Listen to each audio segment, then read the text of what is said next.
Hey everybody, Jason Sherman here. In today's episode of Zero to CEO, I speak to CEO of StubGroup, John Horn. Welcome to the group.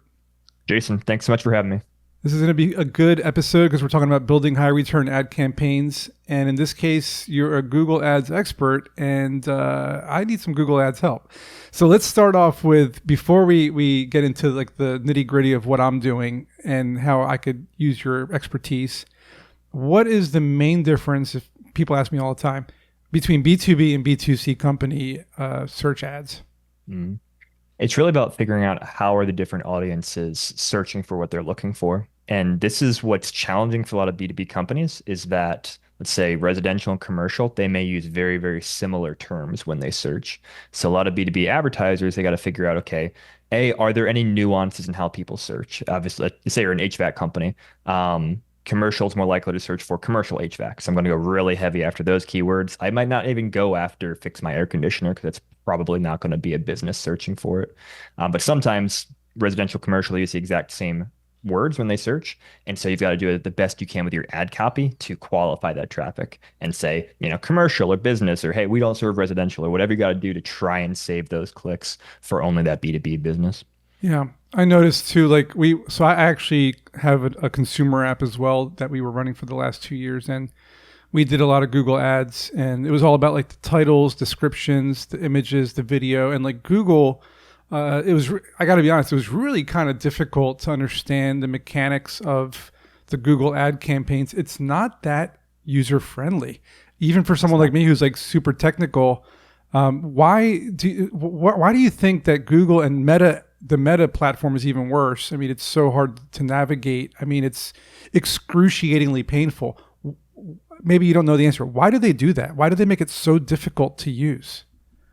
I don't have a great answer because they want to make it easy to use, obviously, so people can spend money. They want to have a DIY platform so that people don't have to go out even and get agencies, but can give them their money directly.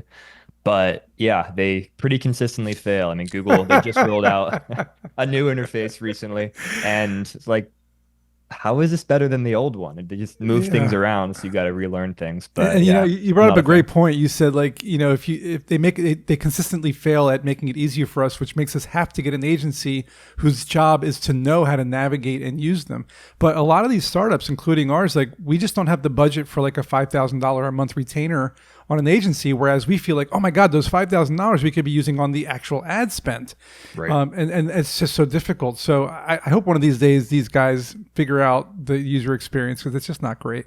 So let's talk about conversion tracking, because this is a big piece of what I've been doing in my startups is put out an ad, and then how quickly do you usually try to see those conversions? Do you like shut off something after 24 hours? Do you give it a couple days? Like, what's your method? A lot of it depends on the sales cycle of what you're selling and what Okay. you're tracking to as a conversion. So if you are selling, an impulse buy product and people either are going to, as soon as they get to your landing page, take the action or not, and they're gone, then you're going to know very quickly, are my campaigns working? A couple days data, you might see, hey, this isn't working. Let me test and try something different. If you're a B2B advertiser and, people are researching a software, they're going to be going and talking to their boss and looking at competitors and maybe setting up a demo. You're not going to know, in a couple days necessarily. And so you've got to wait longer and collect more data. How So it long really would depends you on how long sales would you cycle. wait for that second one? Because that's the one I'm literally about to start doing. Yeah. So for that one, I would say first thing is understand what is the action I want them to take from the pages. So is it booking a demo, making a call, filling something out? And the easier, the less painful that transaction is, the faster people should take it. So if you're trying to collect payment information, it's going to probably be a longer decision process than if it's just, hey, book a demo, get a free trial, take the next step. Okay. So let's just say it's, free trial demo, something like that. Generally speaking, I would look at things probably from a weekly basis. I'd say, okay, what do the numbers look like this initial week? Are we getting traffic? First of all, are people clicking the ads, getting to the website? If so, great. Are they coming from search terms that look relevant? This is the type of traffic that we want.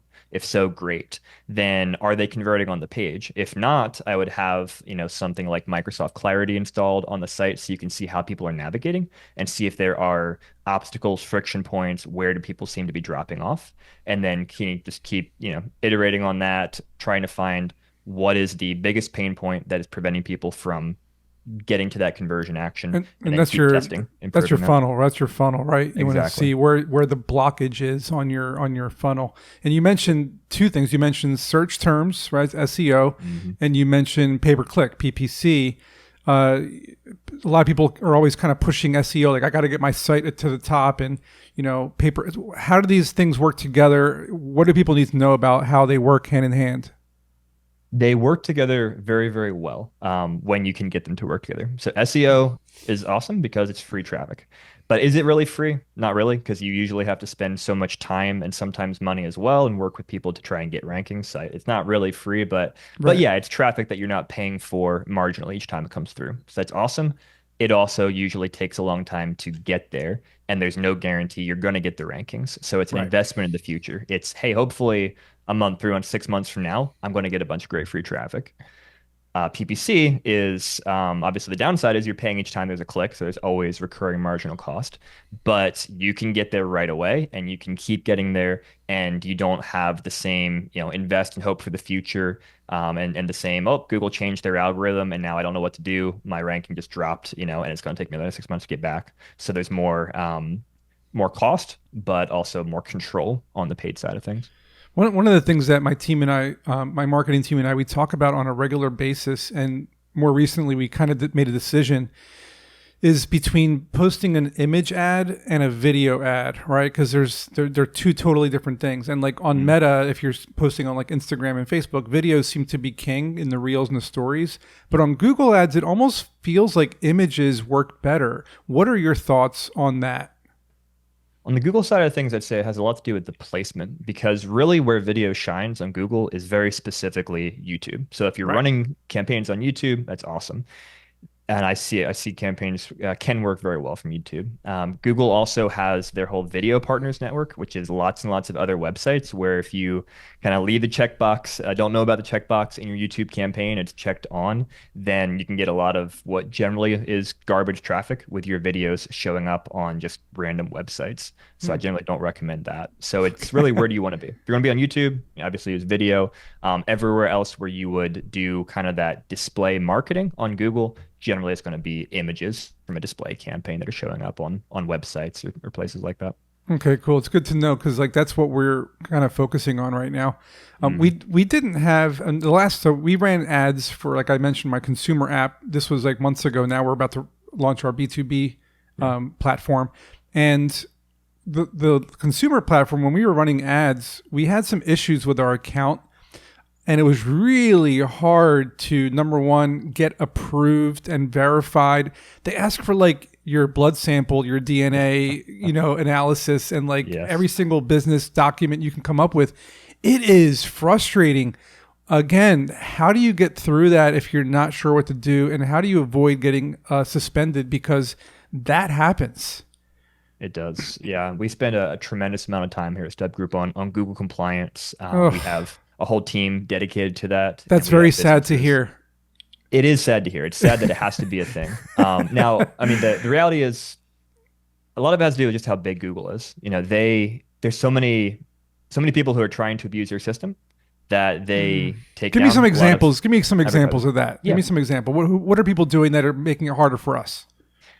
So a couple examples, malware is the easiest one. People who are trying to get people to your website so they'll install viruses and malware on your Oh, sites. Phishing idiots. websites, pretending to be, another website, collecting your login information. Just fly-by-night operators who are going to take your money for a product that they never ship to you. Basically any kind of scam artist that you can Face think of. palm. Yes, they're all using Google Unbelievable. because that's where people are. And so Google takes them down, which is great, but there's so much scale and there's so much automation within Google that they also take down lots of legitimate advertisers. And then where they really fail is they do not have good processes in place for those legitimate advertisers to say, hey, we're legit. How do we fix what you think the problem is and get back online? You're kind of guilty until proven innocent So in Google's eyes. are there like three unspoken rules that you follow to try to navigate that and make it a little easier for you to kind of get through? More like 50 unspoken rules. Yeah, no, Oh, we there's only so have time much for to it. three, man. A lot of it, I mean, at the end of the day, be as clear as possible about your business model, who you are, your business name on your website. Make Okay. sure that when Google's reviewing your information, they understand who you are, they understand how you make money, and there's no confusion there. And then when you set up your ad account, make sure that the payment method that you add, the business information you add there, again, is as crystal clear as possible. You're not mismatching addresses and things like that. Because the more straightforward you can make things, it's a very high level, the better a time you will have with Google. So let's say a startup or an entrepreneur wants to start their first ad campaign. They've never done it before. They've gotten through the pulling teeth process and they're finally about to start. Yeah. Before they pull the trigger, and they're talking to you right now, and they say, "Hey, man, what should I do and what mistakes should I not make?" What would you say to them to like avoid the problems? Like, what three mistakes are commonly made, I guess, is what I'm asking. Yeah. And clarify, are you talking more on the compliance side of things or just generally Running a running campaign in successful? general. Yeah, Yeah, because absolutely. that's the part that people always Yeah. ask me, how do I do it, 100%. So I'd say, first of all, define success. Many advertisers come to us. We ask them, what does success look like? And they really don't know. So what are your goals? A month, 2 months, 3 months down the road, what are you going to look at and say, hey, this cost per lead or cost per acquisition or ROAS or whatever, this was good or this was bad. So define success, then track success. Before you start, there should be conversion tracking in place on your website so that you know if someone calls you after getting to your website, they request a demo, they place an order, whatever action you want them to take on your website, track that back to your campaigns and track it in a way so that we can see which campaigns are working, which keywords, which ad copy, because that's really the only way we're going to be able to improve success over time is by seeing what is working, what's not working, and then iterating on that. So I'd say those are the two biggest things to start out with. And when you say tracking, I mean, Yeah. again, like let's go into that for a minute. How are Mhm. you? Let's dig into some technical parts here. Totally. What are they tracking? How are they tracking it? What are they doing? So what you want to think about is what are the actions someone can take on my website? So usually it's common things: filling out a form, placing an order, live chat, maybe downloading a white paper, and it could be calling as well. So those are kind of the most common interactions through the website. So you'll want to, within your Google Ads account, generally speaking, there's a way to create what they call conversion actions. So you say, hey, when someone fills out a form, I want to track this as a conversion. And it gives you a piece of code. You put that code on the thank you page for your form or the checkout page, the thank you page in your checkout process. And then when someone clicks an ad, gets to that page, it fires the code, gives Google the information so that they can tell you within your account, here's the ad, here's the keyword, et cetera, that drove it. Call tracking is a little bit trickier. Google itself isn't great at that, I but there are noticed. third-party platforms we use that are awesome at that. And basically, you can match that all up and show call tracking numbers to people that are specific only to people who came from Google Ads, different phone number than what they would see if they just came organically or some other method. And you can track all of that back to your Google Ads as Yeah, well. this part needs to be said because we dealt with this and we ended up using Firebase for our messaging system on our consumer platform. And when Mm-hmm. we noticed Google Analytics wasn't giving us kind of granular data, Mm-hmm. and then Google Ads also is not giving us granular data. A lot of Google products don't give you granular data, and then that means you have to build something. There might be other platforms that do it, but it's all really difficult, man, and it's really time Yeah. consuming. And you have to. It's like putting a code on every single button, and it's really time consuming. There's got to be a better way to do this, and I don't know if there is. Maybe AI will help us with that. And speaking of AI, before we go, do you see anything happening with AI with the Google Ads situation? Like, how is it helping, and what do you use it, and what do you see happening in the future?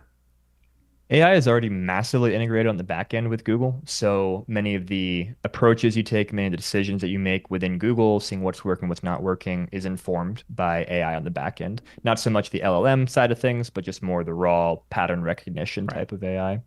On the LLM kind of Gemini, ChatGPT side of things, they're the thing that we're most curious about and watching is to see how does that impact search behavior. Hmm. How what percentage of people are going to transition over to starting their searches within Gemini as opposed to a regular Google search results page, and then how is Google going to monetize that? So there's not really answers there, lots of Right. questions, but something we're monitoring closely. Yeah, we used it recently to give us like the 20 headlines, the 20 kind of descriptions, and like all the stuff that we would have had to type ourselves. And Yep. it just did a better job than we would have. So I think It's that great for ideation. Yep. Coming up with ad copy, keyword ideas. Absolutely. Well, I use it for definitely that a lot as well. awesome. Thanks, John. Where can people find out more about what you guys do and if they want to use your service? StubGroup.com, best place to go. And if you like free stuff, go to stubgroup.com/free. We've got some free white papers and compliance Nice. guides and things on there. Guys, get that free stuff on stubgroup.com for sure. Thanks, John. Hope you guys enjoyed this episode, and we'll see you in the next one.